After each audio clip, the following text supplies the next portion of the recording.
Assalamualaikum warahmatullahi wabarakatuh. Mami hadir kembali dengan novel Belenggu Cinta bab 9, Batas Kesabaran.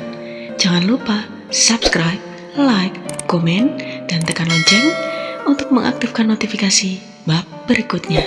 Selamat menikmati.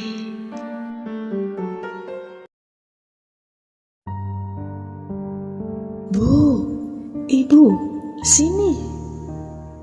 Coba lihat berita televisi, teriak Pak Broto dengan panik memanggil istrinya. Ia adalah ayah Ratna. Ada apa sih Pak? Kok teriak-teriak gitu? Istrinya lari tergopoh-gopoh dari arah dapur mendengar teriakan suaminya. Coba ibu lihat berita televisi itu. Pak Broto menunjuk ke arah televisi yang sedang ditontonnya. Ada berita apa? Kok panik begitu? Itu, ada berita kecelakaan, korbannya Siswono Prayoga, seperti nama menantu kita. Sontak, istrinya kaget dan langsung menatap layar televisi. Berita pagi Angkasa TV, tadi malam, tepatnya pukul 20 waktu Indonesia Barat, telah terjadi kecelakaan lalu lintas di Jalan Raden Fatah, Jakarta Selatan. Sebuah mobil sedan mewah berplat nomor B3487AZ bertabrakan dengan sebuah bus antar kota hingga mobil sedan tersebut masuk ke dalam jurang. Mobil itu diduga milik seorang CEO televisi swasta terbesar di Jakarta bernama Siswono Prayoga. Saat ini polisi sedang mengevakuasi korban yang masuk jurang bersama seorang wanita yang diduga adalah kekasihnya. Mendengar kalimat terakhir pada berita televisi itu, ayah dan ibu Ratna seketika melotot kaget. Siswono dengan wanita, kekasihnya, siapa dia? Bu, cepat, telepon Ratna. Apa benar itu Siswono suaminya? Pak Broto memerintah istrinya dengan gusar. Iya ayah, sahut istrinya tergagap, masih kaget dengan berita itu. Pagi itu Ratna sedang di dapur mempersiapkan bekal untuk anak-anaknya sekolah. Semua urusan rumah tangga memang ia kerjakan sendiri. Mengurus anak, rumah, dan suami, hingga Ratna jarang keluar rumah. Ratna sepenuh hati mengurus rumah tangga dan setia terhadap suaminya. Tapi, semua berakhir menyakitkan. Dengan alasan Ratna hanya ibu rumah tangga biasa, suaminya selingkuh dan berniat menikahi wanita lain. Apakah ini akibat dari kebodohanku? Gumamnya. Sekian lama aku mengetahui suamiku selingkuh, dan aku hanya diam berharap suamiku sadar. Tapi ternyata, tanpa sadar air mata Ratna menetes. Tiba-tiba, perang! Piring yang sedang ia pegang terjatuh pecah berantakan. Ratna kaget, karena melamun, ia tidak sadar piring yang dia pegang berisi masakan panas. Mendadak badannya lemas. Bersamaan dengan itu telepon di ruang tengah berdering. Dengan tertatih Ratna bangun dan berjalan menuju telepon itu. Belum sempat Ratna mengucapkan salam. Halo Nduk, ini ibu. Suamimu di mana? Suara di ujung telepon yang ternyata adalah ibunya. Mas Siswono bu, dia sedang keluar kota, ada urusan pekerjaan. Ada apa bu? Kenapa ibu tiba-tiba menanyakan Mas Siswono? Dia tidak ada di rumah. Jadi berita itu benar. Terdengar suara ibunya panik. Berita apa, Bu? Ratna bingung. Coba kamu lihat berita televisi hari ini. Tadi ayah dan ibu lihat ada nama suamimu disebut. Dia kecelakaan bersama seorang wanita. Ratna, rumah tanggamu baik-baik saja kan? Tanya ibunya penasaran. Mas Siswono kecelakaan bersama seorang wanita? Ratna kaget, terasa seluruh tubuhnya makin lemas kemudian. Iya, siapa wanita itu? Maaf Bu, saya tidak bisa menjelaskan di telepon. Air mata Ratna tidak bisa ditahan lagi. Baiklah, kamu jaga diri baik-baik. ibu dan ayah akan segera datang ke rumahmu. Iya Bu, jawab Ratna sambil menutup telepon. Ratna masih terisak, tak percaya dengan apa yang baru didengarnya.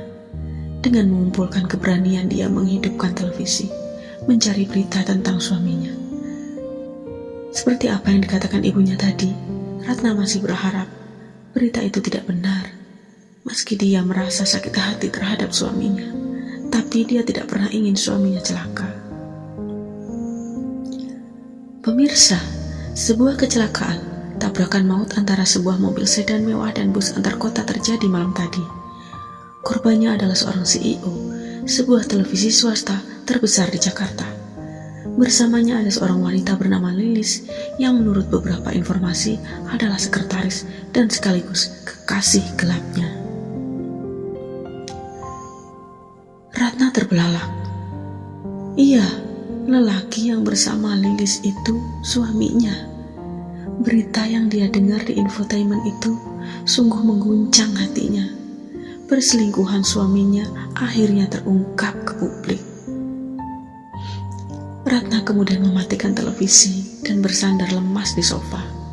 Tak lama kemudian terdengar ketukan pintu. Tok tok tok tok.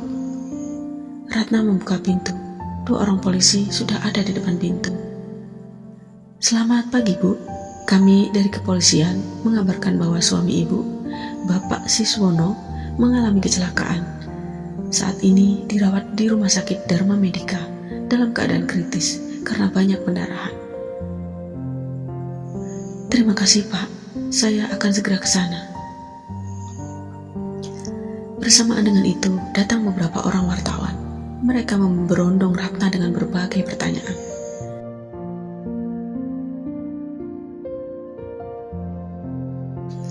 Ibu Ratna, apakah benar suami Anda kecelakaan bersama wanita selingkuhannya? Apakah benar mereka akan ke Singapura untuk menikah dan berbulan madu? Banyak yang mengatakan mereka sudah lama menjalin hubungan. Apakah ibu tidak tahu? Pertanyaan-pertanyaan itu membuat kepalanya makin berat. Penglihatannya mulai berkunang-kunang. Ratna hampir saja pingsan. Untunglah kedua orang tuanya datang di saat yang tepat. Mereka meminta wartawan itu segera pergi. Mereka segera membawa Ratna masuk rumah dan dibaringkan di sofa. Melihat keadaan anaknya, Pak Broto makin emosi. Kekesalan sejak dari rumah tadi makin menjadi. Rahang yang menegang, terdengar giginya gemeretak menahan emosi. Kurang ajar sekali si Siswono itu. Tega dia lakukan ini sama kamu, Ratna. Jadi benar perempuan itu selingkuhan suamimu? Kenapa selama ini kamu tidak pernah cerita ke ayah dan ibu? Maafkan Ratna, ayah. Ratna terisak. Air matanya tidak bisa dibendung lagi. Sudahlah ya, biarkan Ratna tenang dulu. Biarkan dia menceritakannya setelah tenang. Ibu, buatkan teh hangat ya, ucap ibunya lembut, dan segera beranjak ke dapur membuatkan teh hangat untuk Ratna dan ayahnya. Minum dulu teh Mundo, ujar ibunya sambil menyodorkan segelas teh hangat. Terima kasih Bu. Sekarang ceritakanlah, benar suamimu telah berselingkuh? Maafkan Ratna, ayah. Ibu, Mas Siswono sudah menjalin hubungan dengan Lili sejak 3 tahun yang lalu. Ratna diam, pura-pura tidak tahu, dan bersikap biasa pada keduanya. Karena Ratna ingin mempertahankan rumah tangga kami. Dan Ratna berharap suatu saat nanti Mas Siswono akan sadar.